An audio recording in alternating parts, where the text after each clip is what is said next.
جوہر صاحب جس طریقے سے ہم دیکھ رہے ہیں اور وی ور ایکسپیکٹنگ کہ اسلام آباد ٹاکس جو ہیں ان کا 2.0 ہوگا، یعنی وہ دوبارہ سے ایک اور سیشن ہوگا، تو اب تو بالکل باقاعدہ طور پر صدر ڈونلڈ ٹرمپ کی جانب سے بھی اندیا دیا جا رہا ہے، ایران کی طرف سے بھی یہی خبریں سامنے آ رہی ہیں کہ اسلام آباد مذاکرات دوبارہ ہونے جا رہے ہیں. کیسے دیکھتے ہیں آپ اسے؟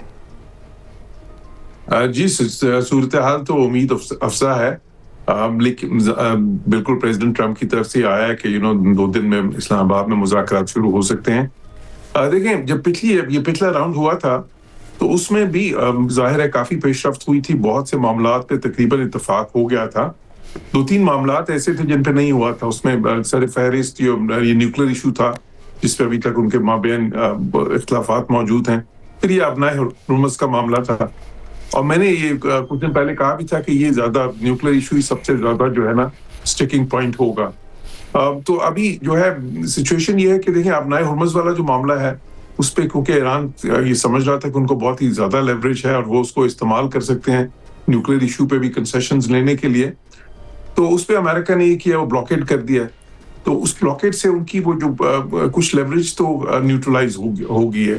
ابھی وہ بلاکیڈ آلریڈی اس وقت شروع ہو چکا ہے، بلکہ اطلاعات یہ ہیں کہ کل کافی کچھ 7-8 جو ویسلز ہیں، جو ٹینکرز اور دوسری جو سی ویسلز ہیں، انہوں نے واپس کیے وہاں سے. پوچھنا چاہ رہا تھا میں کہ یہ جو بلاکیڈ ہے کتنا افیکٹو آپ کو دکھائی دے رہا ہے، کیونکہ آپ نے 7-8 کا ذکر کیا، جو تصدیق ہو رہی ہے وہ 4 ویسلز کی ہو رہی ہے، اور ان میں سے چائنیز ویسلز بھی جو ہے بتائے جا رہے ہیں کہ وہ بھی تھے جو ایرانی پورٹ سے نہیں آ رہے تھے. 2 ایرانی پورٹ تک گئے ہیں، وہاں سے واپس آئے ہیں، اور 2 اس کے علاوہ دیگر ریجنل جو ہیں ممالک کے پورٹس پر گئے ہیں اور وہاں سے واپس آئے ہیں.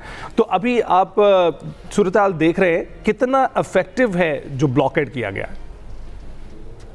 دیکھیں ظاہر ہے کہ اس کو انہوں نے ابھی اپنے جو شپس موو کیے ہیں یو ایس نے، وہ ابھی تو کچھ ہی کیے ہیں وہاں پہ، لیکن اس سے بہت زیادہ بھی موو کر سکتے ہیں اگر اس کو اور وہ زیادہ اسٹرکٹلی انفورس کرنا چاہیں تو ان کے پاس کیپیسٹی ہے اس کی. لیکن ساتھ ہی ساتھ یہ کہ اس میں تھوڑے سے جو کچھ حساس معاملات بھی ہیں. کیونکہ دیکھیں ایران کی زیادہ تر ٹریڈ کس سے ہے؟ چین سے ہے. ان کا ابھی جو اس وقت بھی تیل جو ہے نا جو واٹرز میں ہے وہ 150 ملین بیرلز ہے، اور وہ 98% کے قریب وہ چین کے لیے باؤنڈ ہے. تو اس کو بھی امریکنز جو ہے روک سکتے ہیں، وہ کافی سارا اسی ریجن میں ہے. لیکن اس سے مسئلہ یہ ہو سکتا ہے کہ اگر چین کو وہ تیل روکا گیا، یا لیٹ سے کہ چین کے کوئی شپس انہوں نے جب زیادہ روکنے شروع کیے، کیونکہ ایران کی ٹریڈ جو سی اپنی آئل کے علاوہ باقی ٹریڈ بھی زیادہ تر چین کے ساتھ ہے، تو وہ پھر اس میں کوئی فرکشن بھی آ سکتی ہے. تو اس لیے ظاہر ہے کہ یہ جو ہے نا اگر یہ لمبے عرصے تک رہتی ہے تو اس میں مسائل پیدا ہو سکتے ہیں.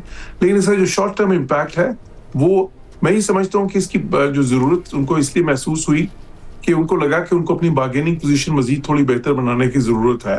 تو یہ جو وقفہ ہوا ہے، یہ جو انٹریگنم ہوا ہے، اس میں وہ دونوں جو ہے اپنی ظاہر ہے کہ وہ بارگیننگ پوزیشن کو مزید ایک تو واضح کرنا چاہتے ہیں اور ساتھ ہی ساتھ ظاہر ہے انہینس کرنا چاہتے ہیں.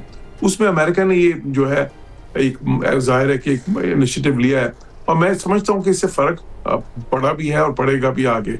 اب تو اس لحاظ سے جو ہے نا اس وقت تو بڑی اچھی ایک بڑا سینگوئن سینیریو ہے. لیکن دیکھیں اس طرح کے معاملات جب تک ایک چیز ہو نہ جائے، you can't take it as a done deal. اس میں بھی کوئی شک نہیں ہونا چاہیے. There is many a slip between the cup and the lip والی بات ہے. You're right. اچھا جوہر صاحب، جس طریقے سے بھی آپ نے کہا کہ وہ اپنی بارگیننگ پوزیشن تھوڑی مضبوط بھی کرنا چاہ رہے تھے، دوسرا جو دونوں فریقین نے اسلام آباد ٹاک سے بعد جو بیانات سامنے آئے ان میں کہیں نہ کہیں اندیا ضرور دیا گیا کہ آلموسٹ سب کچھ ڈیسائیڈ ہو چکا تھا، اور پھر اینڈ پر آ کر جو ہے وہ بات نہیں بن سکی اور کوئی نتیجہ نہیں نکل سکا ان مذاکرات کا. اب آپ کو لگتا ہے کہ آلریڈی چیزیں کچھ نہ کچھ ڈیسائیڈ ہو چکی ہیں بیک اینڈ پر، کیونکہ بیک ڈور ڈپلومیسی تو ساتھ ساتھ چل ہی رہی ہے، اب ان مذاکرات میں کچھ نہ کچھ فائنل جو شکل ہے وہ سامنے آ جائے گی اور ہم یہ ایکسپیکٹ کریں کہ یہ جو سیز فائر ہے یہ پرماننٹ ہو جائے گا؟ جی بالکل، بہت اہم نقطہ ہے آپ کا. دیکھیے ہوتا کیا ہے کہ ایک تو یہ جب مذاکرات ہوئے اس میں خاصی پیش رفت ہوئی، بلکہ اس سے پہلے بھی ہو رہے تھے، یہ تو ڈائریکٹ ہوئے ہیں نا ان کے آلموسٹ نصف صدی کے بعد فیس ٹو فیس ہوئے ہیں اس لیول پہ. لیکن اس سے پہلے بھی پاکستان کے تھرو تو بات ہی چل رہی تھی آلریڈی، اس میں کئی چیزیں طے ہو رہی تھیں.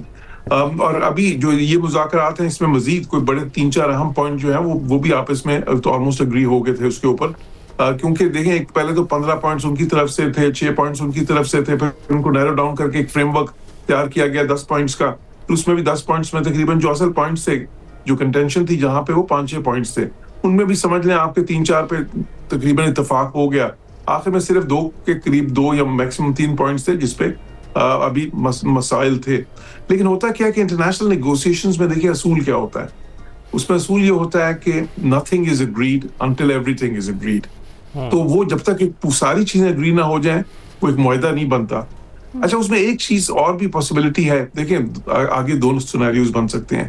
اگر انشاءاللہ یہ اسلام آباد والے راؤنڈ دوبارہ سے ہوتا ہے جس طرح پریزیڈنٹ ٹرمپ نے دیا, although کہ ایرانیوں نے ابھی کہا ہے کہ انہوں نے کہا پیغامات ابھی ظاہرہ اس وقت پاکستان کے تھرو ایک دوسرے کو بھیجے جا رہے ہیں, لیکن ابھی تک انہوں نے حتمی فیصلہ نہیں ہوا. ایران نے تو یہ کہا ہے نا, لیکن لیٹس سے کہ انشاءاللہ مذاکرات ہوتے ہیں. اچھا اس میں ایک چیز یہ بھی ہو سکتی ہے کہ ساری چیزوں پہ تصفیہ ہو جائے اور چلیں جی ایک اکارڈ ہو جائے, اسلام آباد اکارڈ جس طرح اس کا نام پہلے بھی تجویز کیا گیا تھا. لیکن دوسرا سینیریو یہ بھی ہو سکتا ہے کہ ساری چیزوں پہ اتفاق نہ ہو, لیکن پھر وہ یہ کر دیں کہ اس کو پروسیس کو جو ہے نا یہ پروسیس ہے اس کو ایک قسم کا اسٹرکچر کر دیں کہ جی ٹھیک ہے یہ پروسیس ابھی چلے گا, سیز فائر بھی اس کے ساتھ ہی ساتھ انڈیفینیٹلی چلے گی, اس کے مزید راؤنڈز ہوں گے. اگر وہ بھی ہو جائے, لیکن آئیڈیل تو یہ ہوگا کہ ٹھیک ہے جی سارا کچھ سیٹل ہو جائے, اس پہ ایک اکارڈ ہو جائے, سائن ہو جائے جو بھی اگریمنٹ ہے. لیکن اگر وہ نہیں بھی ہو سکتا تو اگر یہ بھی اگری ہو جائے کہ جی اس راؤنڈ کے بعد یہ آپس میں ایک سب اسٹرکچر ڈائلاگ شروع ہو جائے گا اور یہ سیز فائر جو ہے تب تک چلے گی, تو میرا خیال ہے کہ وہ بھی ایک اچھا جو ہے نا ایک بیک اپ ہوگا. اس پر تو ہم سبھی پر امید ہیں, اور نہ صرف پاکستانی بلکہ پوری دنیا پر امید ہے کہ کسی نہ کسی طرح سے یہ اونٹ کسی کروٹ بیٹھ جائے. لیکن فریقین کی پوزیشنز کیا دیکھ رہے ہیں آپ؟ امریکہ کی کیا پوزیشن ہے اس وقت اور ایران کی کیا پوزیشن ہے, کس پر اس کو لیوریج اس وقت حاصل ہے؟ اسٹریٹ آف ہرمز کی اگر بات کر رہے تھے آپ, ایک تو وہ بات ہو گئی, اس کے علاوہ ایران کے پاس کیا ہے جس پر وہ امریکہ کو ٹیبل پر لا سکتا ہے؟ دیکھیں ایران کے پاس بالکل ابنائے ہرمز ان کے پاس سب سے اہم تھا اس وقت. دوسرا ان کے پاس یہ ہے کہ انہوں نے یہ شو کر دیا کہ وہ اس کو لمبے عرصے تک جاری رکھ سکتے ہیں اپنی ریٹیلیشن جو ہے, اور ظاہر اس کا کیا وہ کاسٹ کیا ہے اس کا امریکہ کے لیے کاسٹ ہے اکنامک کو, ایک تو اکنامک کاسٹ ہے, دوسرا یہ کیپیسٹی ہے کہ جی وہ ہٹ کر سکتے ہیں گلف کنٹریز کو. تو ظاہر ہے کہ جو انہوں نے کر کے بھی دکھایا اس وقت, کچھ اسرائیل کو بھی کر سکتے ہیں میزلز کے ذریعے. ان کے پاس ریٹیلیشن تو ایک ہی ہے نا, پروجیکٹائلز میزلز ہیں یا ڈرونز ہیں, لیکن اور اس میں بھی ظاہر ہے 90-95% تو وہ روک لیتے ہیں, لیکن جو 5% نہیں روک پاتے ان کے جو سسٹمز ہیں, جو ایئر ڈیفنس سسٹمز ہیں یا اینٹی میزل سسٹمز ہیں, تو وہ بھی خاصا نقصان پہنچاتے ہیں. تو ان کی لیوریج یہی ہے, ایک تو اپنا ہرمز ہے اور دوسرا وہ جو ریٹیلیشن ہے. لیکن میرا خیال ہے امریکہ کے پاس جو اس کے بعد وہ پلان کر رہے تھے کہ اگر نہیں مانیں گے تو پھر وہ میسو بومنگ کر کے بہت ساری چیزیں ان کی تباہ کر دیں گے, جو پاور پلانٹس اور پھر اس کے بعد ڈیسیلینیشن پلانٹس اور بہت ہی زیادہ. پھر تو وہ کوئی اچھا سینیریو نہیں تھا. وان کنٹرول ایسکلیشن میں سمجھتا ہوں دونوں کے لیے اچھی نہیں ہے. اچھا دونوں کو یہ سوٹ کرتا ہے کہ آف ریمپ جائیں, یہ جنگ ختم ہو, خلیجی ممالک کو بھی سوٹ کرتا ہے. کس کو سوٹ نہیں کرتا؟ اسرائیل کو. اسرائیل کو اچھا بڑا انٹرسٹنگ ہے کہ اسرائیل میں ابھی بھی ایک سروے آیا ہے, وہاں پہ 61% لوگ 61% ابھی تک اس سیز فائر کے خلاف ہیں. وہ چاہتے ہیں کہ یہ جنگ جو ہے یہ بالکل منطقی انجام تک پہنچے تاکہ ایران کو, کیونکہ ان کو تو یہ بتایا گیا تھا کہ ایران کو بالکل ہم اس بار جو ہے نا ایک قسم کا جو ہے نا یہ سارا اس بار ایسا سولوشن کریں گے کہ پرماننٹ ہوگا, دوبارہ کبھی ایران. اچھا ویسے اسرائیل کی بھی پوزیشن جو ہے وہ بھی آپ کے سامنے ہی ہے, اگر اسے خطرہ ہو تو وہ تو چاہے گا کہ جنگ جاری رہے. بالکل وہ چاہتے ہیں. دوسرا وہ لیبنن پہ دیکھیں نا, وہ نہیں رکے ابھی بھی لیبنن پہ. وہ چاہتے ہیں کہ اس عرصے کو استعمال کریں اور لیبنن پہ بھی جو ہے نا اتنا زیادہ پریشر ڈالیں کہ وہ وہاں پہ ان کا مطمئن نظر کیا ہے, what is the objective. وہ چاہتے ہیں کہ جی حزب اللہ ڈسارم ہو وہاں پہ, کیونکہ ان سے اسلحہ لے لیا جائے. اب وہ کیپیسٹی لیبنن, وہ جو لیبنن کی حکومت کی تو ہے نہیں, پھر بھی مذاکرات تو چل رہے ہیں اس وقت ان کے اسرائیل کے. اپنا پہلی بار 93 کے بعد پہلی بار مذاکرات اب لیبنیز گورنمنٹ میں اور اسرائیل کے ڈائریکٹ ہو رہے ہیں, جو امریکہ میں اسٹیٹ ڈپارٹمنٹ کروا رہا ہے اس وقت. تو وہ بھی ایک مسئلہ ہے ان کے لیے.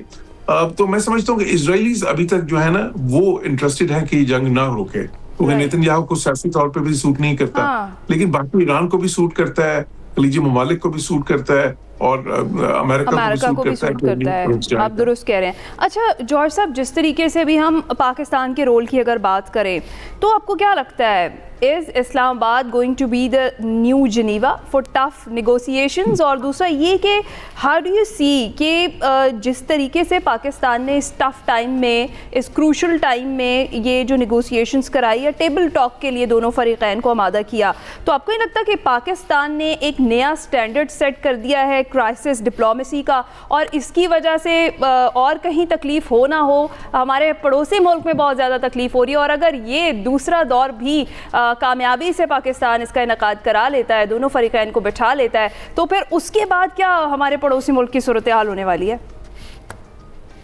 جی آپ نے صحیح کہا, بالکل. دیکھیں پاکستان نے یہ جو ڈپلومیٹک بریک تھرو کیا, یہ تو ایک میسو بریک تھرو تھا, تاریخی ایک بریک تھرو تھا جس کو پوری دنیا نے اپریشیٹ کیا, ستائش اس کی ہوئی, بہت توصیف ہوئی پوری دنیا میں, اور اس سے پاکستان کی ایک جو ڈپلومیٹک پروفائل ہے, ایک اسٹریٹجک پروفائل اور اسٹریٹجک سگنیفیکینس ہے, وہ بہت زیادہ نمایاں ہوئی ہے پہلے سے بھی. اب ہندوستان کی آپ نے بات کی, بالکل ہندوستان تو بہت سالوں سے کوشش کر رہا تھا کہ پاکستان کو ایک ڈپلومیٹک آئسولیشن میں ڈالے, لیکن وہ جو گڑھا کھود رہے تھے پاکستان کے لیے اس میں خود گر گئے ہیں. ان وقت وہ خود ڈپلومیٹک آئسولیشن کا شکار ہیں.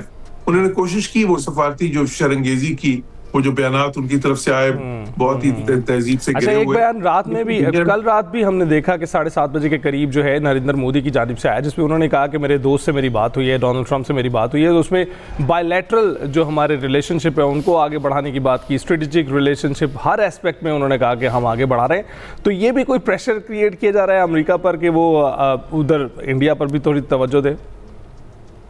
جی ہاں, پریشر سے زیادہ ہی ہے کہ وہ اپنی کچھ ریلیونس رکھنا چاہتے ہیں, وہ دنیا کو بتانا چاہتے ہیں کہ جو ہے نا ہم بھی پڑے ہیں راہوں میں. بڑی بات ہے کہ جی مطلب ہم بھی ہیں, ابھی بالکل اب ختم نہیں ہو گئے.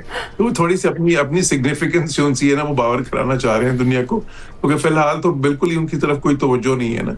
تو اس لیے جو ہے دیکھیے, لیکن ایک چیز ہمیں اس کا بالکل خیال رکھنا چاہیے کہ جو انڈیا اور یو ایس ریلیشنز ہیں ان کے فنڈامنٹلز جو ہیں نا وہ انٹیکٹ تو ہیں, اس میں تو کوئی شک نہیں ہے.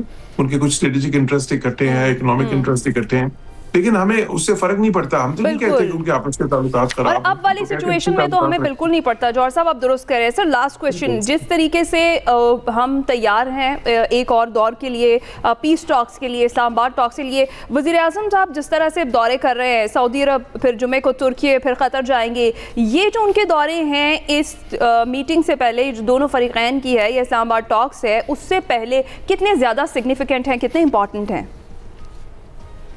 جی بہت اہم ہے. دیکھیں سعودی عرب تو ایک جو ہے نا, نہ صرف یہ کہ ان کے ساتھ ہمارے برادرانہ تعلقات ہیں بہت ہی نزدیک ترین, وہ جی سی سی کنٹریز میں لیڈنگ رول پلے کرتا ہے. یہ سارے جو ہیں جتنے بھی you a E, Bahrain, Qatar, Kuwait وغیرہ, عمان, ان سارے ملکوں میں وہ ایک قسم کا لیڈ کرتا ہے جی سی سی کو. تو جب آپ ان سے بات کرتے ہیں تو سمجھ لیں آپ سارے جی سی سی ایک لحاظ سے بات کر رہے ہیں. اچھا, ترکیہ نے اس میں بڑا رول اہم پلے کیا. ترکیہ بھی ان ملکوں میں سے آتا تھا جس کو یہ تینوں ملک, جو تینوں فریق آپ کہہ سکتے ہیں, جس میں کہ ایک طرف خلیجی ممالک ہیں, پھر امریکہ اور پھر ایران, تو یہ جو ہے تینوں اعتماد کرتے ہیں ترکیہ پہ بھی, اور انہوں نے بہت زیادہ اس میں پاکستان کو سپورٹ کیا. تو میں سمجھتا ہوں بہت ضروری ہوتا ہے ایسے موقع پہ کہ آپ کی جو ساری سپورٹ ہے, اور پھر سعودی عرب کو تو ساتھ رکھنا اور ان سے وہ کنسلٹیشنز, وہ بہت اہم ہوتا ہے. اور اسی طرح میں سمجھتا ہوں چین کا رول بھی بہت اہم اس میں رہا ہے. چین نے پاکستان کی تائید بھی رکھی ہے بہت زیادہ, اور سپورٹ بھی کیا, اور ابھی بھی آگے بھی چین کا رول اہم ہوگا میں سمجھتا ہوں. تو بالکل پاکستان کو دیکھیں ڈپلومیٹکلی پھر آپ کو جو ہے نا یہ ایک قسم کی جو شٹل ڈپلومیسی ہے وہ ساتھ ساتھ کرنی پڑتی ہے, تاکہ سارے یہ جو اہم ترین ملک ہیں اس معاملے میں ان کو پھر ساتھ لے کے چلیں.